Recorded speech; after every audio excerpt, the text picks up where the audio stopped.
Some big news that's coming in right now on the broadcast. There's been a massive showdown over Sanskrit in the Lok Sabha. DMK MP Dayanidhi Maran opposed the simultaneous interpretation of Lok Sabha proceedings in Sanskrit, calling it an absolute waste of taxpayers' money and linking it to RSS ideology. In fact, his response then prompted Lok Sabha Speaker Om Birla to counter him, asserting that Sanskrit has been India's primary language. During the question hour, Maran in fact questioned the necessity of Sanskrit interpretation, arguing that it was not communicable and citing the 2011 census, which recorded only 73,000 Sanskrit speakers across the nation. He also stated that while he supported interpretation in official state languages, he is objected to Sanskrit.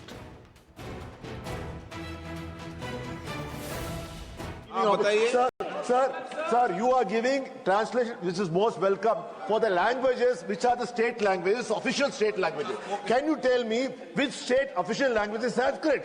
Why are you wasting taxpayers' money, which the language is not even communicable? It's not communicated in any of the states in India, and nobody is speaking. Sir, the population survey in 2011 said only 73,000 people are speaking, supposed to be speaking. Sir, when that's the data, why should the taxpayers' money be wasted because of your RSS ideologies?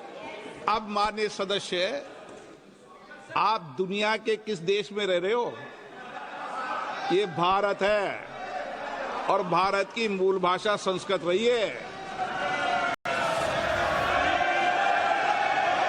और इसीलिए हमने कहा 22 भाषाओं में, केवल संस्कृत में नहीं कहा। आपको संस्कृत की क्यों आपत्ति हुई?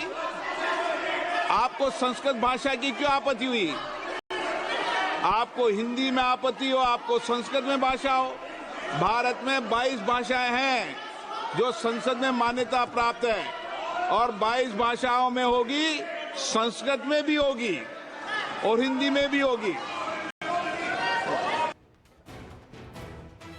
All right, my colleague Dharni joins us on the broadcast to get us more details on this. Dharni, help us understand the issue that DMK Neta here had on Sanskrit on one hand, and also the kind of response that's come in here from the Lok Sabha Speaker.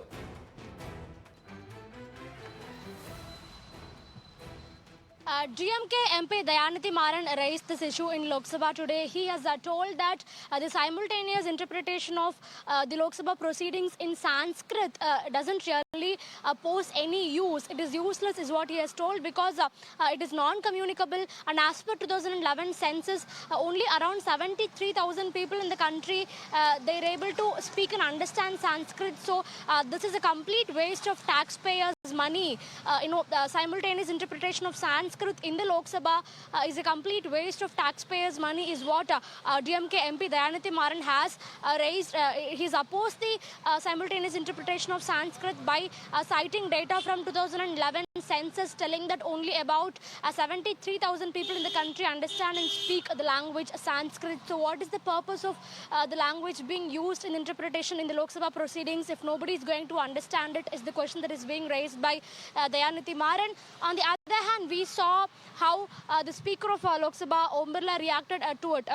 He has told that India has multiple official languages. Sanskrit is also one of them, and all the languages will be treated equally, is what he has told. But this is not the first time that GMK is raising a point against Sanskrit. Every time there is a question of either Hindi or a Sanskrit imposition, they tell that Sanskrit is a very less spoken language in the country. Only people in thousands they speak Sanskrit and understand Sanskrit, but the Union government continues to allocate a large sum of money for the development of Sanskrit. But on the other hand, Tamil, which is a very which is a very popular language and spoken by crores of people, that is not getting enough money for its development. This is what the DMK has been saying for decades and for years. And now, today in Lok Sabha, DMK MP Dayanidhi Maran, he has told that the Lok Sabha proceedings being interpreted in Sanskrit is a very useless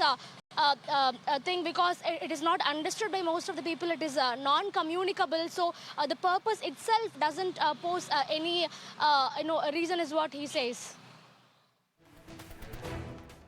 Absolutely, Dharni. You are saying, of course, that the DMK has been opposed to this particular language for several years now, but it's interesting to also note that the DMK was also part of a central government that had been pushing Sanskrit in schools as well as colleges. Interesting turn of events. I will of course keep a very close eye on all the developments that come in connection to this. In fact,